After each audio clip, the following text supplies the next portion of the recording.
Welcome to Chamber Talks, the podcast where we connect business, education, and community to explore the most pressing issues and exciting opportunities in our region. I'm your host, Carly Walker, Senior Vice President of Workforce and Community Development at your Fredericksburg Regional Chamber of Commerce. Today's episode is all about planning for the future, not just for our local workforce, but for the students who will become that workforce. We're diving into the proposed changes from the Virginia Department of Education, VDOE, around graduation requirements, including potential new benchmarks for internships, externships, and college career readiness. These proposals, if adopted, could fundamentally shift how we prepare students for the life beyond high school. So what does this mean for our students, schools, and businesses? How do we as a region adapt and prepare together? Joining me today are two incredible educators and administrators and community partners who are not only leading this work in their school divisions, but also actively shaping our regional workforce development strategy. First, we're excited to welcome Emily Hall, Work-Based Learning Coordinator for Spotsylvania County Public Schools. Emily is a passionate advocate for student career exploration and hands-on learning. She plays a key role in connecting the classroom with real-world opportunities, ensuring students are prepared to thrive beyond graduation. We're also joined by Stephanie Carter, who leads work-based learning for Stafford County Public Schools. Stephanie brings a strong commitment to student success and equity, helping to expand access to meaningful work-based experiences for all learners. Today, we'll explore what the proposed VDOE graduation requirement changes could mean in practice, how Stafford and Spotsylvania are preparing, and most importantly, how the business and nonprofit community can step up as vital partners in shaping the workforce of tomorrow. Let's get into it. Welcome, ladies. Good morning. Thank you. Yeah, we're excited to have you.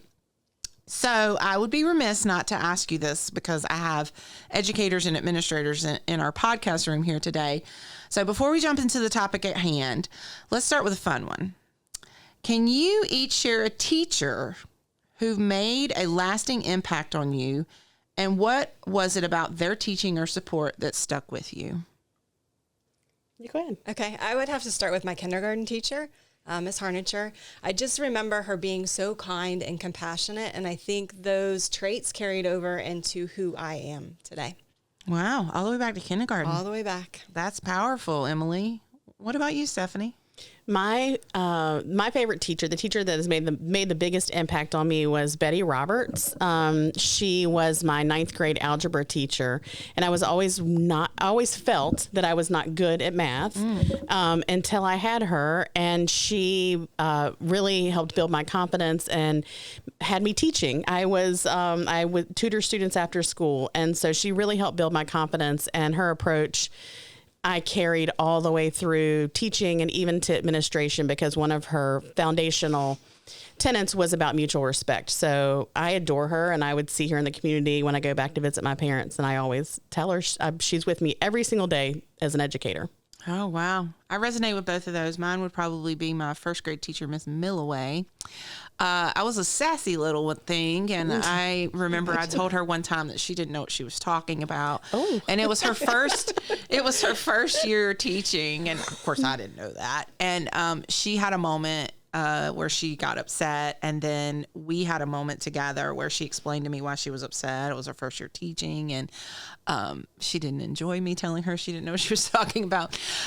Nonetheless, it allowed us to be vulnerable with each other, even at such a young age for me, and I'll never forget it. And then from then on, I used to see her out in the community, and we used to laugh about how sassy I once was. Not so much anymore, maybe.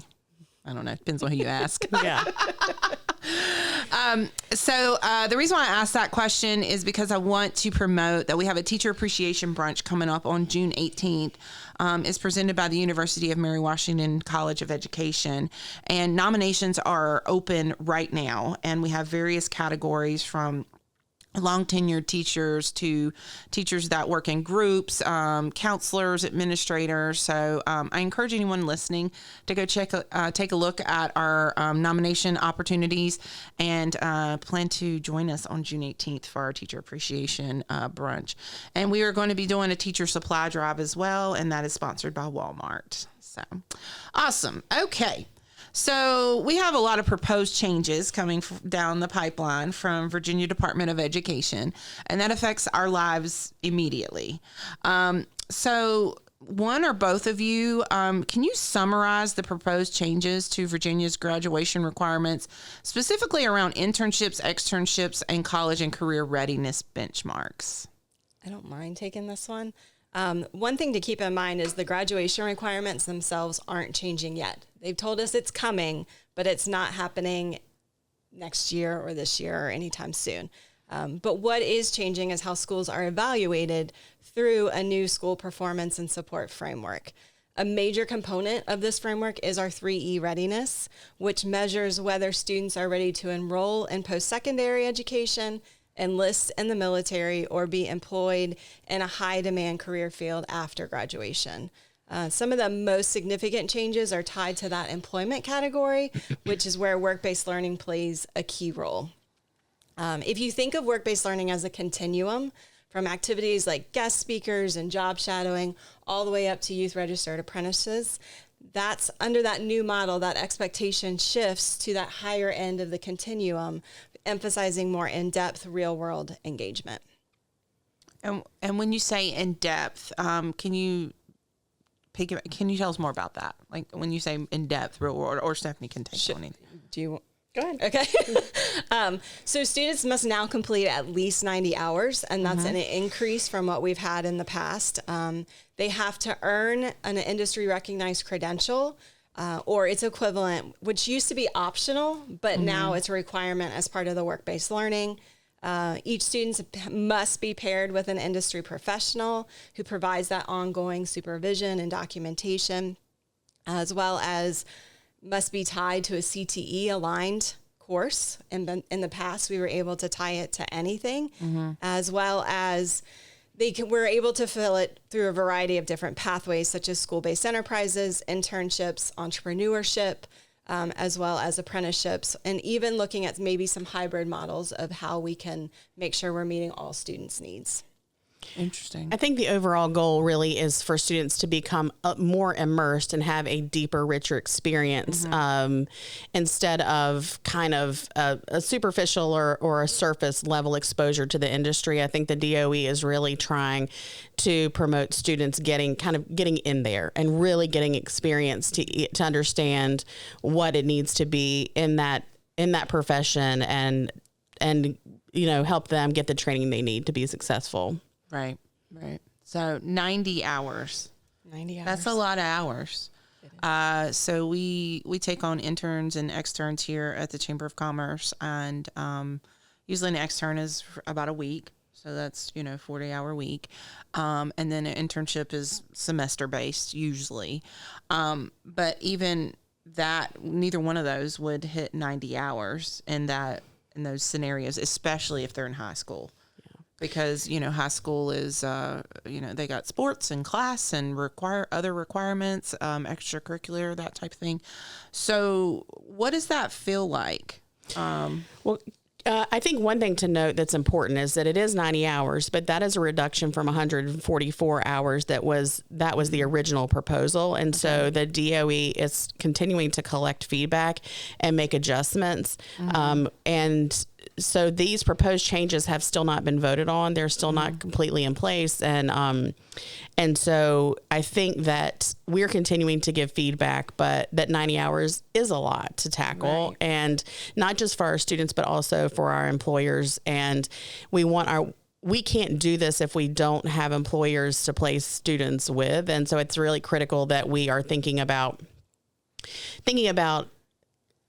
creative ways to make sure that they get the 90 hours, but also for us to continue to give feedback to the Virginia Department of Education about what is going to actually work for high school students. Right. We agree that we want them having really rich experiences. We want them getting apprenticeships and doing clinicals, but we also need it to be achievable within their school day so that we can offer these opportunities in a way that is accessible.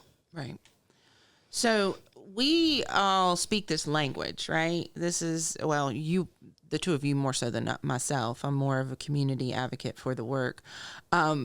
for a parent listening or a business listening, what does that really mean? What we just talked about. So obviously we talked about the 90 hours, but to break down what that, because Stephanie, you alluded to, like, we have ideas around how we can get creative with that and diversify what that looks like. But for someone that doesn't speak this language, what does that really mean?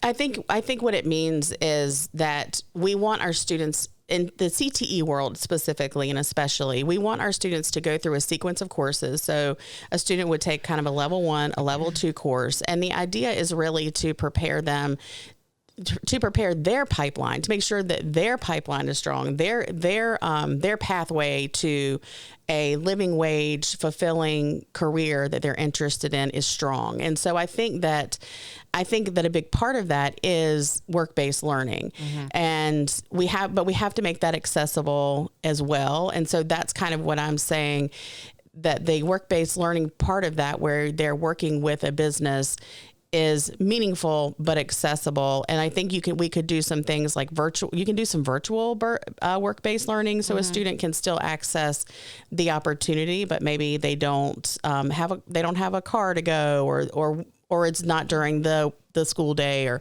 whatever the barriers are. We can address those in more creative ways. I think sometimes something too you could potentially do is looking at how to enhance the coursework, so we're reinforcing soft skills, and students are prepared in that way as well. And so I think we're all still figuring it out, but the overall goal is for our students to have the preparation and the education, and then the experience of applying what they've learned. Absolutely.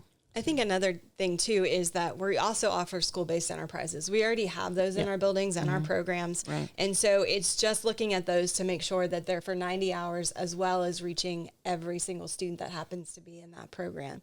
So it's going back and looking at those and making sure they align to the new updates so that we can use those. And so not all of it's going to rely on the business partners outside of the school day, that we can really have some in-house programs that we can also facilitate to help eliminate some of those barriers and that time commitment from the businesses. Wonderful. Yep. Okay. Well, I mean, I knew that our school systems were going to be prepared because, I mean, you've been doing the research, you've been following the trends, you've been, when the policies are coming into play. So that's wonderful.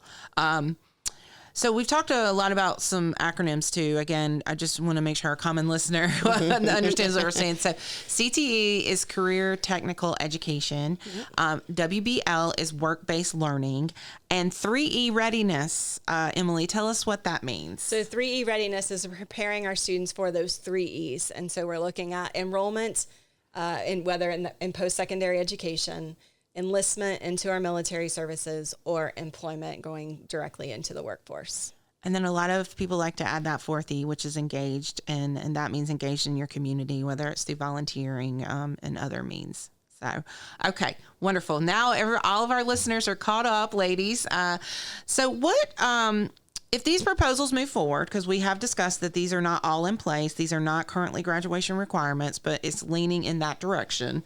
What steps are Stafford and Spotsylvania County schools taking to prepare for and explore the feasibility of these changes? You want to go? No, go ahead. Well, I think that they are going to be feasible because this is what our students need. But I also think it's important for us to say that even if they don't meet the 90-hour minimum, we really firmly believe in still offering these opportunities to our students, because it's beyond accountability. When the accountability measures change, the impact really means that we have less funding for these kinds of initiatives because it's not measured to the same extent. Right. But it doesn't mean that these are not important experiences for our students. So, in Stafford, our discussions have been very much around, okay, we know that maybe this won't meet the minimum definition by the VDOE, but this is a really important experience for our students. Externships is a great example. And I know Spotsylvania is, the leader in our externship model. And, but we really believe in the model as well, and we're still going to offer it, even if it's not recognized as work-based learning officially by the Virginia Department of Education. Okay. And so I think that's really critical, that we're not to note that we're not taking opportunities away from students based on what's changing by the VDOE, but it does have impacts. And so we want to make sure that we are being creative, and we're exploring all the possible avenues to make sure our students have all of the opportunities to have a great educational experience. That's wonderful. And I think for us in Spotsy, it's the same thing. Our externship program's not going away, but we're looking at how we can build off of that. We have 40 hours of off-site field exposure. What can we do to incorporate another 50 hours to meet that 90-hour minimum, as well as increase our school-based enterprises? So when I say school-based enterprises, what some of those look like are like we have plant sales for our horticulture classes. They have greenhouses, and then they have a plant sale. Transformation Tuesdays from our cosmetology classes. Every Tuesday, they invite the public in, and they provide beauty services for hair, nails, skin, what have you. Our vet science class has a grooming salon for dogs, so they can bring in our people from outside, bring in their dogs and maybe cats, for grooming services. Auto service, auto collision, or fixing cars that clients or customers bring in for us to work, the students to work on. So it's growing those, making them stronger, meeting that 90-hour requirement, as well as building off what we already have established in our externship program. They start with those 40 hours. What else can we do to supplement that? Right. That's wonderful. And Stephanie, you said something about, making this available to our students regardless. And I think it's very important. And then we established that 3 E's is enrolled, enlisted, or employed. And so I think regardless of what E you're looking towards, I think these experiences are important because it is real world opportunities. It's putting our students out there. Like I said, we like to practice what we preach here, and we take in interns, externs. We have a VTOP intern as well right now, and just watching them have those aha moments of like, oh, something as simple as that's how you professionally answer a phone. Yes. Like answer a phone. They don't know how to pick up a real landline. Right. Pick up a phone or, taking them on site to like a major event we do, and they just see all the moving parts and they're like, I had no idea this much went into an event. And saying to me, one of them said to me, I never want to do an event again. And so now they know that they don't want to do that. They don't want to pursue hospitality when they go to their, whatever their 3E is. So, I think it's really important, regardless of what their goal is to make sure we're immersing them in these opportunities. So I'm glad that you both are agreeing to continue on with that work. Oh, yeah.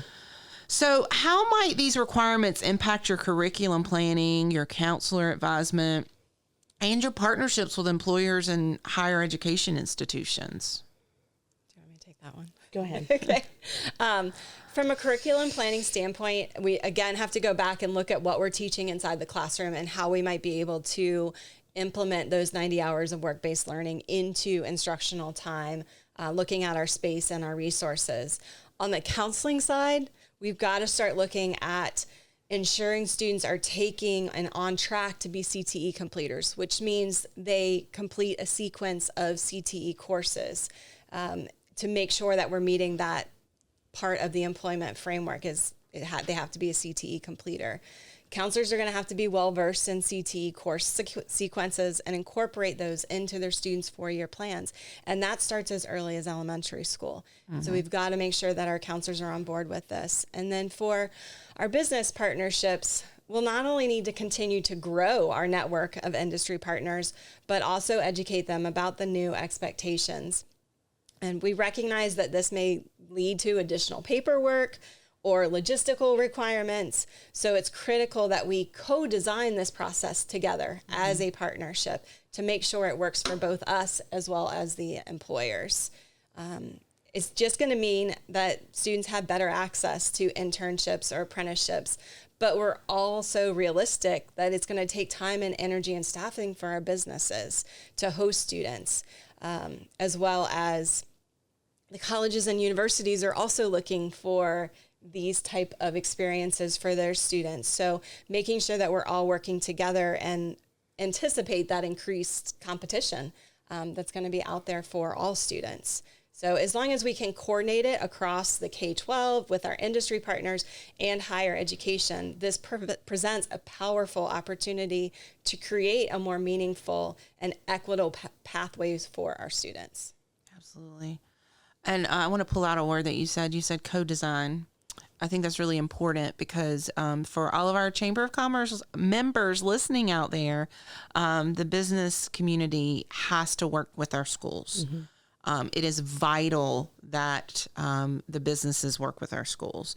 And so when we provide you opportunities like workshops and, opportunities to go tour the schools and learn more about their CTE programs, please take advantage of that because we have to work together to make sure that we are, working with the future workforce and keeping our students here and our community thriving. I think you bring up a really good point about engaging with our business partners. We have advisory boards. We have numerous advisory boards in Stafford, and I know Spotsy does as well. And so if a business partner is ever interested, just reach out. And we're always looking for business partners. That really is the mechanism that we use for learning what our businesses need as far as training goes. What are they looking for in students that may want to participate in work-based learning? So getting involved, and as we're planning and bringing on new courses too, it's really important for us to hear what businesses need and what they're looking for. So that's a great way to engage. So thank you for the opportunity to plug that. So if you want to be engaged, come and join an advisory board because we need you. Yeah. So, that ties into my next question, which is what conversations are happening within your school divisions around engaging local businesses and nonprofits and potential work-based learning opportunities. So it sounds like you have advisory councils. I know Spotsy does a lot of externships, whereas Stafford does a lot of internships and other things too. But what are you talking about within your division about how to engage those businesses? You want me to go? Sure.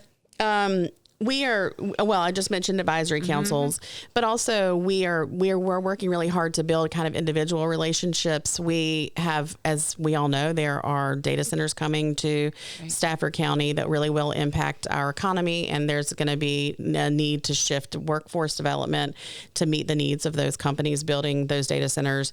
And so it's really advisory councils, that's a great place, but also just individual conversations with companies and figuring out what they need, and building those partnerships and growing those relationships is really critical, because at the end of the day, we want our students to be able to leave high school and be able to secure a job that would not with a beyond living wage salary, benefits, retirement. I am of the age now that I am like my mother and saying, you need to get a job with retirement and benefits. So there's so many companies that are really wanting to recruit our students that have that present great opportunities for a rich career and a lovely life. So I feel that we have an opportunity to have those conversations, build those partnerships, so our students are well positioned to secure great jobs. I think another thing to mention is, as a region, with the 5 schools that are within our region, we are getting together in a couple of weeks to kind of talk about what does that look like for all 5 of us, because we share the same business partners. So we want to make sure that we're kind of approaching it in the same way, kind of streamline that process so it's not as confusing for our business partners, and make sure that we are offering kind of the same things and bring our ideas together. It's really just a brainstorming session at this point, but hoping to roll out some plans in the summer so that we can start working towards meeting these new changes. I'm glad that you are doing that, and I can't speak highly enough about our schools.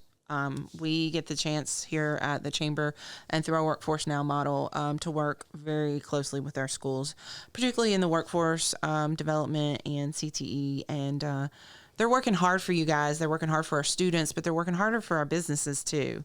And I just want to let you all know that the Emily's and Stephanie's of the district, they're out there.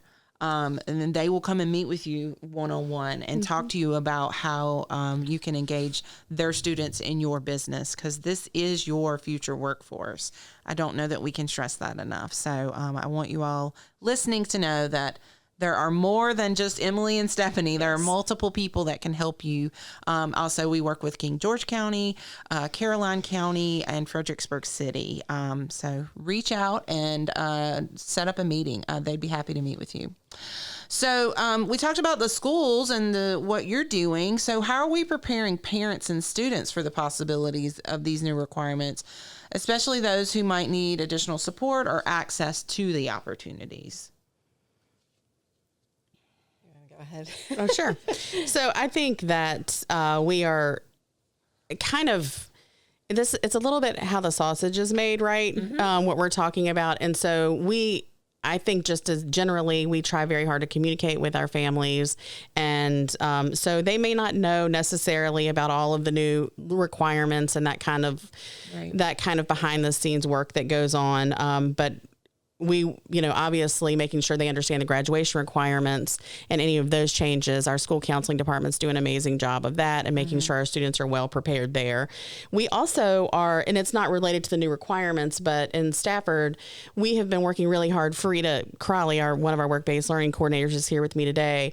And she and her colleague, Scott Plath, have done this incredible job of all the way from elementary school. We have a full plan for helping our parents understand what pathways look like, how students can leverage the education they have available to them to pursue whatever career that they want. It starts in 5th grade with career exploration, and then we have a really big event for 6th graders to explore careers. 7th grade, they take a class on career exploration, and then in 8th grade, they're really exploring a specialty center that they might want to join. So I think we've done we have put together a really intentional program to prepare our students all the way from elementary school so that they are well versed in how they may want to enter the workforce or, through whether that's through a college pathway or direct or military direct. Right. So I don't know that we wouldn't specifically go through all the requirements with families. We're making sure the opportunities are clear and we're addressing them internally. Yes. Yeah, and I think the same for Spotsy. We've been doing the 4 E's for the last, this next school year will be our 3rd year of rolling this out. So our families and students are used to hearing, hopefully, the different E's. We just add an extra E. And so I don't think the students are going to be so focused on how their participation contributes to our 3E readiness score. But they might notice some shifts in their CTE courses because they're going to have more hands-on learning opportunities. And at its core, work-based learning is about career development. It's helping students explore pathways, build skills, connect their education to real-world opportunities. And that's how we're framing it for our families. This is a win for them. Right. They're going to get more practical and personalized career exploration from these changes that are coming. Yeah. Wow. I love it. I know that y'all were prepared and you're always looking out for your parents and your students, which is wonderful because, that's where they go home every day. So what positive outcomes do you hope to see from these proposed changes, especially in the terms of student readiness for life after high school? I can start on this one. I was a school counselor prior to taking this role, so career development's always been my heart in this work that I do. And I think the heart of these updates is that goal of authentic preparation. We're ensuring that when students graduate, they're just not academically qualified, but truly ready for what comes next. Whether they're heading into college, the military, or straight into the workforce, we want them to leave high school with real skills, real confidence, and a real direction. And I think these changes really help guide our families and our students towards that. I think one of the biggest benefits is that it could increase student engagement. When students participate, we've seen it in the externships, internships, apprenticeships, in their school-based enterprises, or learn through those hands-on experiences, it really brings relevance to their learning. They begin to see the why behind what they're doing in the classroom, and that shift in a mindset can be transformational for a student. It really can. I could not agree more with what Emily is saying about the relevance and then the being able to connect that with what you're learning and how it actually applies in the world. I know, and even as an educator and as a grown person, when I went through graduate school and then I became a principal, like nobody prepared me for, it's kind of like trial by fire, right? And so I think that just reinforces that getting in there and really seeing the day-to-day and what it looks like is really, really, it's so important. And I would say that is a positive piece of this new system, that really kind of reinforcing the need for apprenticeships and internships that are meaningful and deep. And so students can really, I think that is the positive piece for sure. And I think we'll see more students graduating with purpose, feeling empowered about what their future looks like, as well as stepping confidently into whatever path that they choose because they've taken part in these processes. And we've talked a little bit about the challenges potentially, but let's dive into that a little bit more. So, what type of challenges do you foresee with these proposed changes coming forward? I would just reiterate what I said earlier. I think that when things are not measured, then the funding tends to go toward the things that are. That for me feels like one of the bigger concerns. We've worked, the Commonwealth of Virginia has worked over the last 10 years really hard to put a very strong work-based learning model in place. And in ways it feels like some of that is getting dismantled in a way that feels like a bit of a challenge for us. We're still committed in Stafford schools to doing quality education generally. So if it's a good experience for our students, we're going to keep doing it. Right. But I worry as an administrator that when things are not measured, there isn't funding. And so that for me feels like one of the biggest concerns and challenges. And I'll let Emily speak up about her thoughts. I think one of our biggest challenges that we see is the strain on our business partners. The changes raise the bar for work-based learning experiences. And while they're designed to enhance the quality on student impact, they also represent a greater time and potentially resource commitment from our employers. We know our local businesses already do a lot to support our students, and many of them are small or mid-sized operations and with limited capacity. So if we're not careful, we risk overwhelming them or at worst losing their participation altogether. Yeah, I agree with that. Yeah. Well, it sounds like businesses, again, out there listening, you just got to stay the course.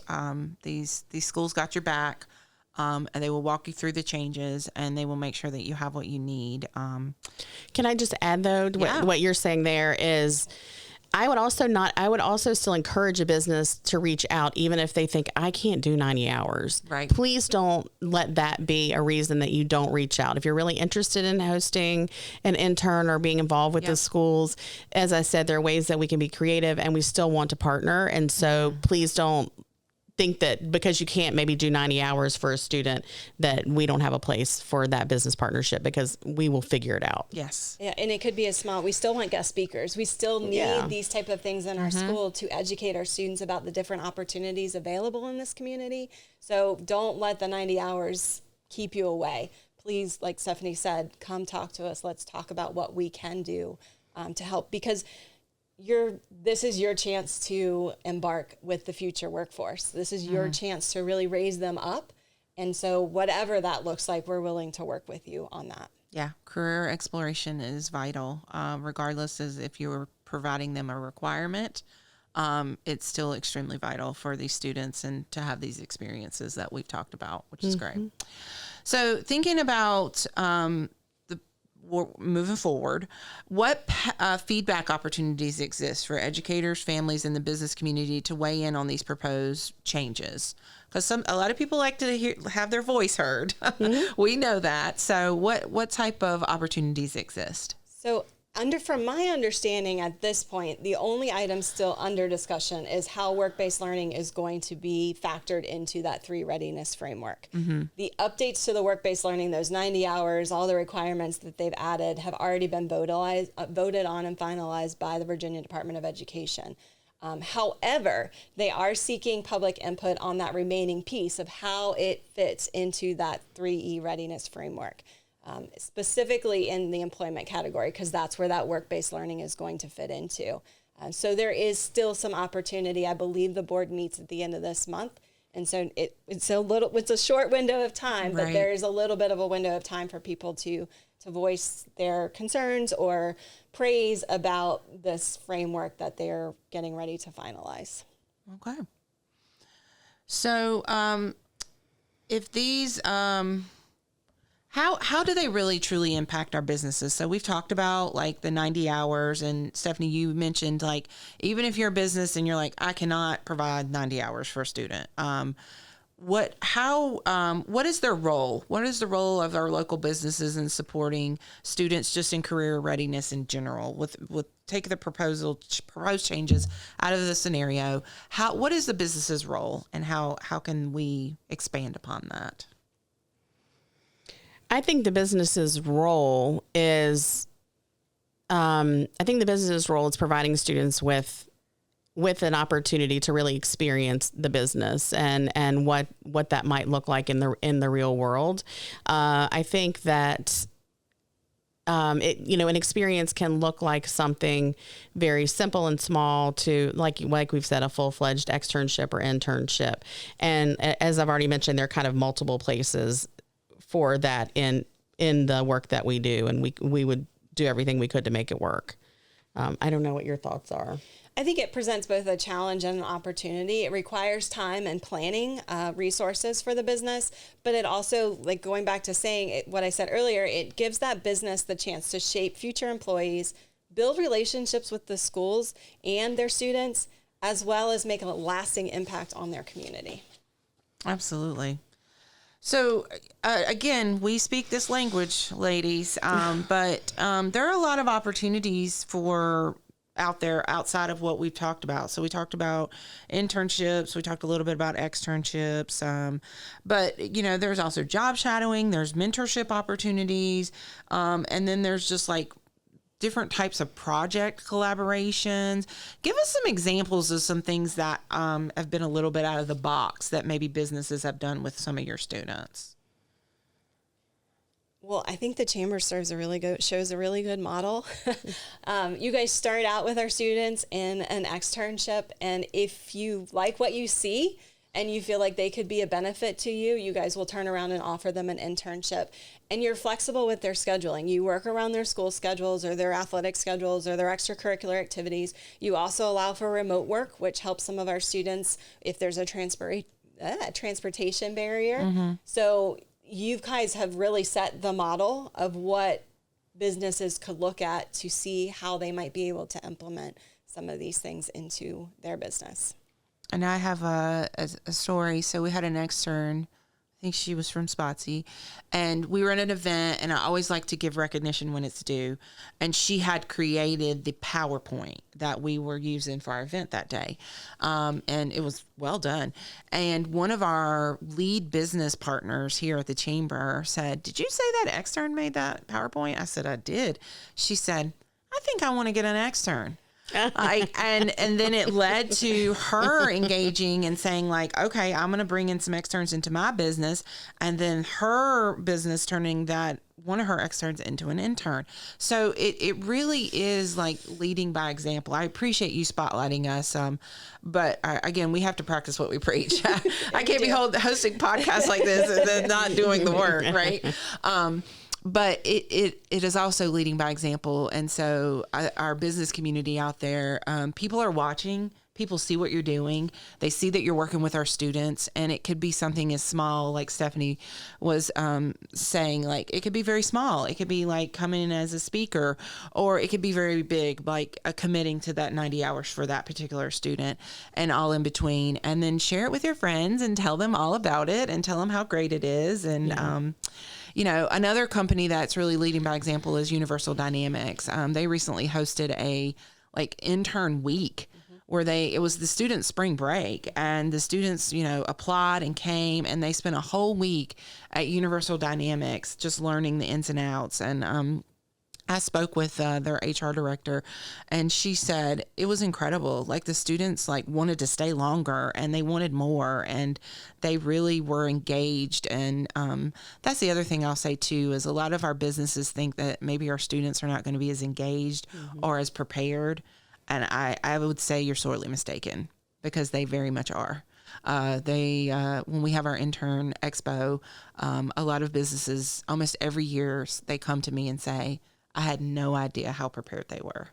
So that's great. I just really encourage our businesses to reach out again and become partners with our school systems. And I think another thing that it does is it re-energizes the business, your Yes. staff. When the kids come Yes. in and they're all fired up about what you're doing that you view as a mundane task that you do every single day. Right. Yeah. But it circles you back to your why. This is why I got into it. This is the excitement that I had when I first started.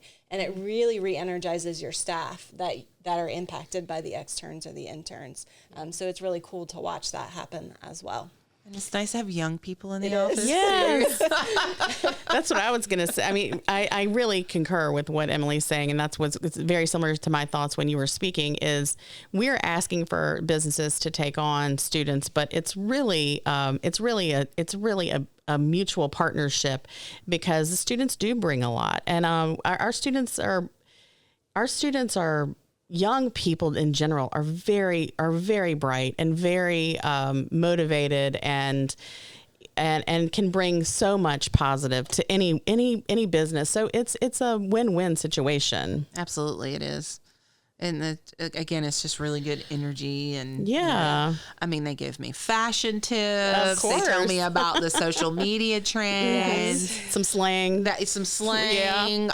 Some music that I was like, put me on to, some new music. Keeps me young inside. It's great. So, well, as we're getting ready to close up, I want our listeners to know the best way for a local employer to initiate a partnership with the school division. Who should they reach out to? What does that look like? Give us more information about that. So I can start. Please reach out to me directly. My email's kind of long, so maybe when we post the podcast, we can put the emails out there. But you can also reach me by phone. I'm in my office, and it will ring directly to my desk. But once we get your contact and we start connecting with you, we'll schedule a virtual or in-person meeting to learn more about your business, understand what your capacities are, and develop a customized plan for a partnership. And whether that's internships, externships, apprenticeships, or something more tailored, we're going to work with you to meet your needs. Awesome. Stephanie, what about Stafford? Same for us. I would say to reach out to Frida Crawley or Scott Flath. They're our work-based learning, or Nikki Jackson's in our communications department. They all work on building our partnerships and do that communication. So when you post Emily's information, I'll give you ours to post as well. Absolutely. The same.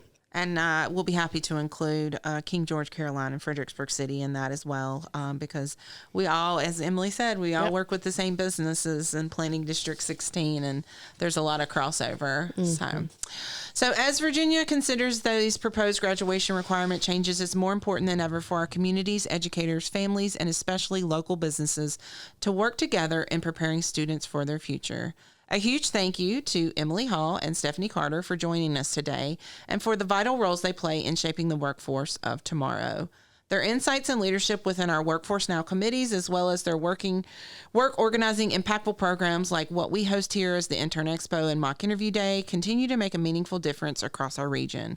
Most importantly, their daily work with students in Spotsylvania and Stafford County Public Schools helps bridge the gap between classroom learning and career success. That's it for the episode of Chamber Talks. If you're a business owner or community leader looking to get involved, now is the time.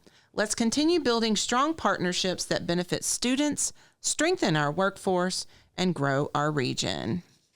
Thank you, Carly. Thank you.